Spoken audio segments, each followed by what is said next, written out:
masalah Raga Sukma, Gus. Itu sebenarnya sistemnya itu gimana? Manusia itu memang lepas sukmanya ke alam gaib atau hanya kesadarannya aja yang gimana ya, Mak? Pikirannya masuk ke alam bawah sadar. Nah, gini, Raga Sukma ini ada banyak versi sebenarnya, Mas ya. Artinya gini, ada banyak berpendapatan dari sebagian orang. Tapi kalau saya sendiri pribadi gini, ada dua macam yang saya tahu Raga Sukma. Yang pertama adalah yang dimana sering kita lakukan sama ini ya.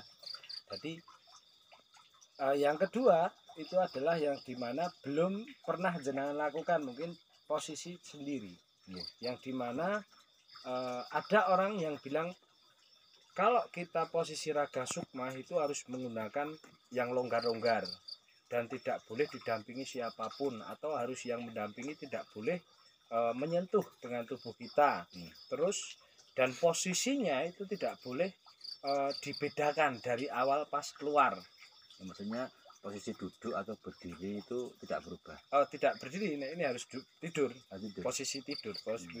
Umpama nih posisinya seperti ini lurus. Nah tiba-tiba kaki bengkong umpama seperti itu. Ada yang bilang bahwa ini sukma kita atau roh kita ya, maksudnya roh kita aku tidak bisa kembali.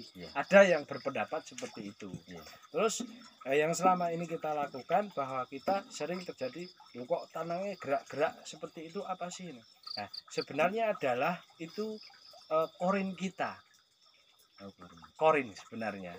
Saya lebih cenderung itu adalah korin yang dimana kita manfaatkan sebenarnya seperti itu. Tapi kalau jenengan ini Mas, selama Raga Sukma, jenengan melihat diri Anda atau jenengan saja? Jenengan gimana? Maksudnya melihat tubuh saya waktu saya tinggalkan atau melihat? Bukan, melihat di sana, di sana saya tidak melihat. Berarti itu adalah diri Anda ya. Nah, berarti Anda menyatu dengan korin jenengan.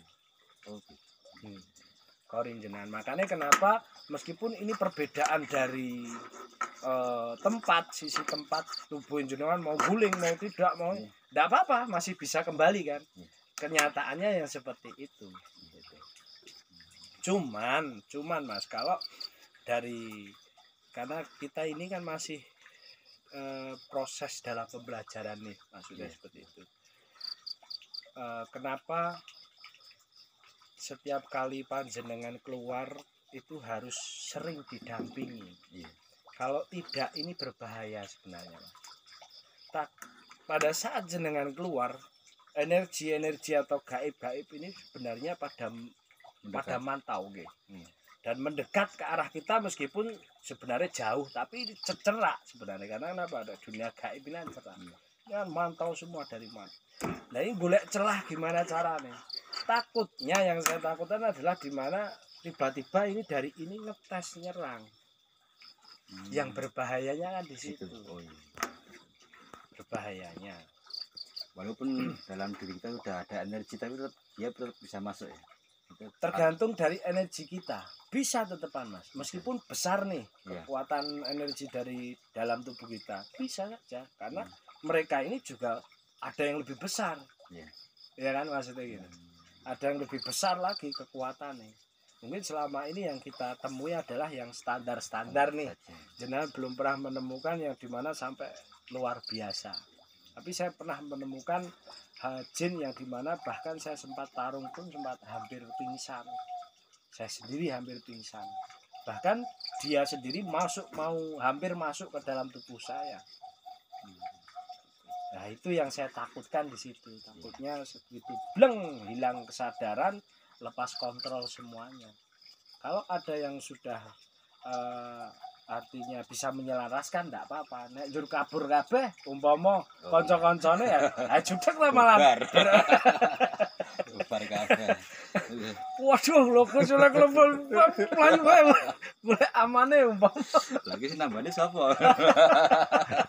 Ini yang saya takutkan di situ sebenarnya. Makanya nanti di kemudian hari jangan sampai panik adanya hal-hal seperti itu.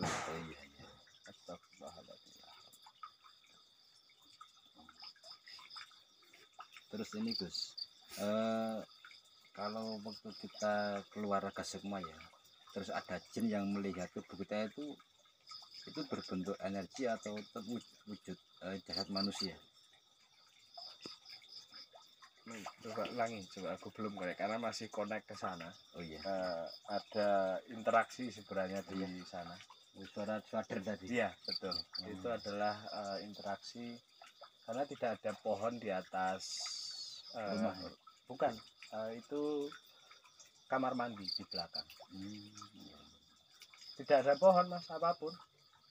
Pohon pisang saja. Apa sering terjadi? Sering terjadi hal seperti itu. Bahkan kalau Nun Sewu, kalau orang baru mandi di sana akan dikerutuk seperti itu. Iya, orang baru seperti itu. Yang dulu di mana sering terjadi tukang ini ya membuat proses ya, tukang bangunan saya ini mandi kan di sana karena kalau mandi belum ada. Saya juga mandi di sana. Jadi tukang mandinya kan selalu habis maghrib. Kadang lembur malam ya di situ kadang terjadi aku baru diprotoki gitu kadang. Apa ada satu yang nunggu? Ada. Di dekatnya ini ada pohon kelapa sebetulnya. Tapi agak jauh sedikit mas, jadi jarak lah. Ada jarak, enggak terus nempel. Terwujud apa? Perwujudannya adalah genderuwo sebenarnya. Genderuwo yang dimana ini memang sudah lama, tapi mungkin sesosok ini hampir mirip genderuwo, tapi genderuwo yang sudah sepuh sekali, yang tua, sangat tua sekali di situ. Karena saya pernah komunikasi dengan beliau ini, mengaku bahwa sebelum adanya simbah di sini pun saya sudah menempati sini. Dan dia memang nggak ada masalah bagi saya karena dia nggak pernah mengganggu. Terutama di pohon kelapa, dia sering bergantungan di pohon kelapa itu. Terus di pojokan tanah ini memang ada pintu gaib.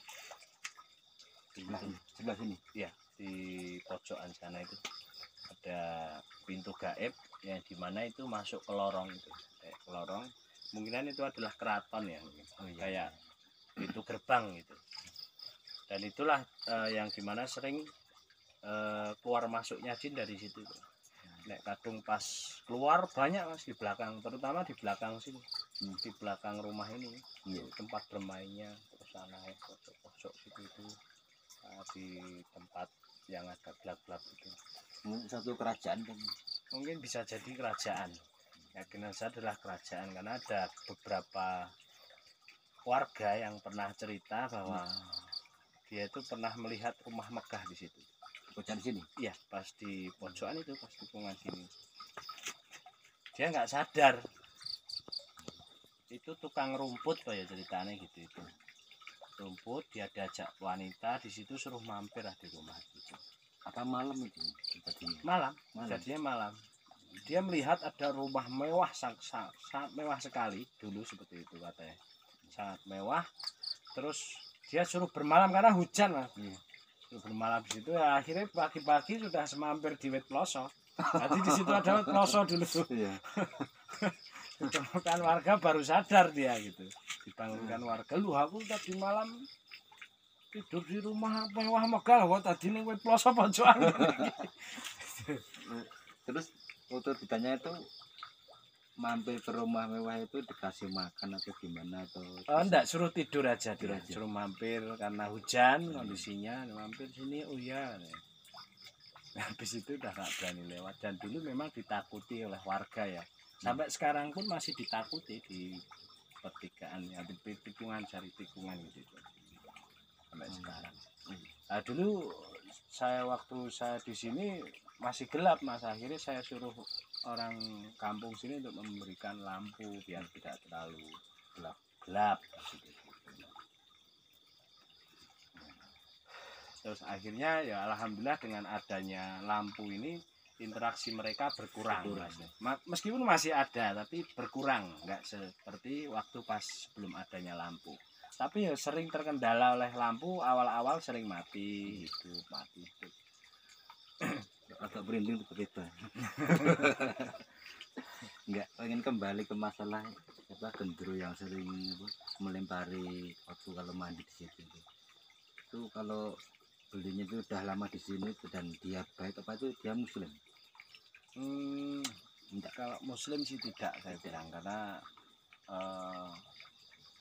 dia pernah saya uluk salam tapi tidak pernah menjawab ya.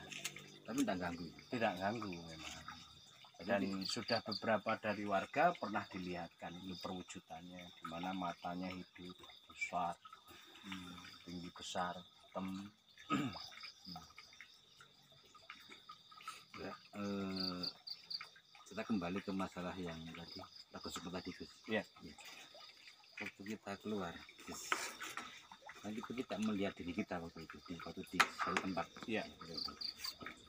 Terus di sana kita itu berjumpa dengan sosok makhluk jin atau apalah. Dalam pandangan mereka itu mereka itu melihat kita itu seperti apa? Wujud manusia atau energi? Wujud manusia, Mas. Manusia perwujudannya, karena begitu kita lepas gitu masuk ke alam mereka sebenarnya kita itu. Jadi kita di dua alam tadi. Yo alam nyata, yo alam gaib. Tapi lebih cenderungnya adalah masuk ke alam gaib meskipun nyata kelihatan. Gitu. Makanya tadi yang pernah seperti yang kita mimpikan tadi, kenapa saya kok ada dua koyok ini hayalan ini nyata gitu. Ini bukan hayalan sebenarnya, ini yang dinamakan alam gaib, separuh dari manusia gaib, separuh dari nyata yang dimana orang yang diolah rasanya. Jadi semakin kita mengolah rasa, mengolah energi, akan terjadi suatu apa ya, suatu keadaan kreatif di dua alam. Iya, betul, betul sekali. Nah ini Gus, masalah pusaka Gus, seperti yang kemarin kita ambil itu sebenarnya kayak seperti keris atau batu itu dulunya emang yang buat itu manusia atau gimana ya, itu kok bisa masuk ke alam mereka? Jadi gini, tidak ada yang namanya jin itu pandai. Jadi pandai kan tidak ada, ya maksudnya gitu. Jadi tidak ada jin itu terus memproses pembuatan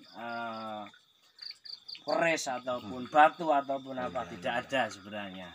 Nah, kenapa adanya keris yang ada di alam gaib? Nah, sepengetahuan saya yang selama ini seperti ini.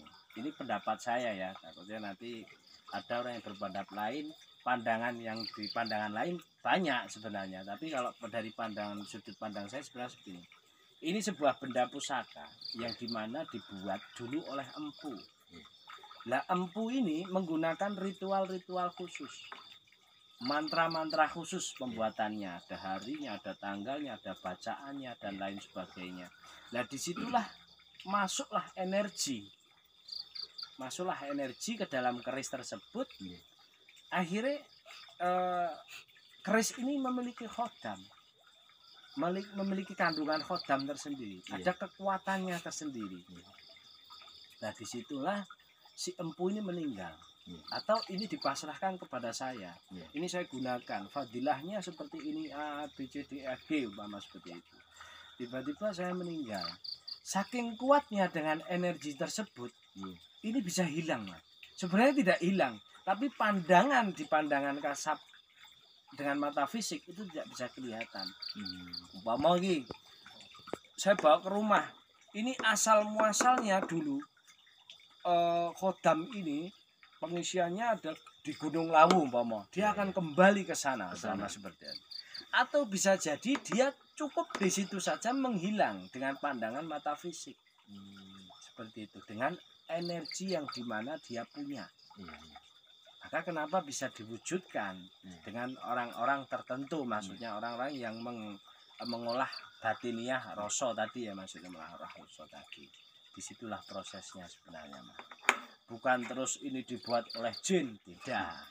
Berarti jin tidak membuat hal seperti itu. Benar nek ono jin membuat keris, mending jine sing gawe ya toh. Di sana ada pabrik itu. Tidak ada seperti itu. Cuman kemampuan jin itu bisa membawa benda yang mati tadi, benda mati tadi dengan energinya mereka bisa menutupi. Bisa menutupi dengan pandangan kasat mata. Contoh nih Mas, tidak usah barang, Nggak usah barang kita, nggak usah, ini kan benda, ini Iya, jelas iya, benda. betul. Ini kita saja. Iya. Pernah nggak cerita jenengan bahwa oh digondol wewe? Orang Pernah, tidak pernah, bisa melihat dengan Iya. pandangan kasat mata, Iya. bener kan? Iya. Tiba-tiba aku ki mau ning kene lah, kok wis ning kono tiba-tiba. Disitulah Mas, sama. Karena saking besarnya energi dari jin tersebut, ya. Yang menutupi tadi. Nah, menutupi. Sebenarnya kalau orang-orang yang tidak merasa digondol atau tidak merasa dibawa ke alam mereka, dia akan merasa di tempatnya biasa, Iya. Mas Putih. Oh, ning aku ki bingung aku ning ndi ya. Seperti itu, kadang orang dibingungkan. Dan aku melihat kue-kue ada orang yang aku melihat dia itu pada menyari saya. Bahkan aku bengok-bengok kok ora krungu. Nah, itu loh. Dia menutupi sebenarnya di situ dengan energinya dia. Sama seperti halnya pusaka tadi. Jadi menutupi. Nah, akhirnya dengan orang-orang yang memiliki kemampuan khusus biasanya didoakan atau apa dan lain sebagainya, alhamdulillah bisa diwujudkan tadi. Terus minta tip-tipnya agar seperti tadi ada orang yang dibawa lari jin ke alam itu biar tidak terjadi, itu gimana Gus? Kita gimana itu untuk mencegahnya, itu ada trik khusus? Oh ya, Mungkin dengan doa atau dengan apa itu? ya. Ini yang pertama adalah kita harus tahu atau intinya gini.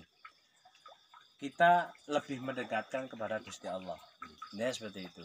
Karena jin bisa memengkarui manusia di saat kita lupa dengan Allah Ta'ala, ya kan? Makanya orang itu selalu dibaratkan kita harus selalu fokus, selalu menyebut asma Allah, sering melakukan zikir siri. Zikir siri itu lakukan dimanapun tempat asal tidak di kamar mandi. Mau dimanapun silahkan, mau di jalan selalu mengingat Allah. Tujuannya adalah selalu mengingat Allah, zikir siri, subhanallah, la ilaha illallah dan lain sebagainya. Boleh silahkan seperti itu, makanya biar tidak terhindar. Terus yang kedua adalah kalau kita berpergian dari rumah, tentunya kita pertama adalah niat. Yang kedua kita harus berdoa, meminta kepada Gusti Allah memberikan keselamatan dari hal nyata maupun yang gaib. Itu triknya seperti itu. Biar kita tidak, karena orang yang bisa diganggu oleh gaib itu orang sing lalai, maksudnya lemah sekali. Maksudnya lalai itu tidak mengingat Gusti Allah. Iya, betul. Jauh dari Gusti Allah artinya gitu. Begitu, terima kasih atas waktunya. Semoga minta doanya dari supaya kita selamat. Amin.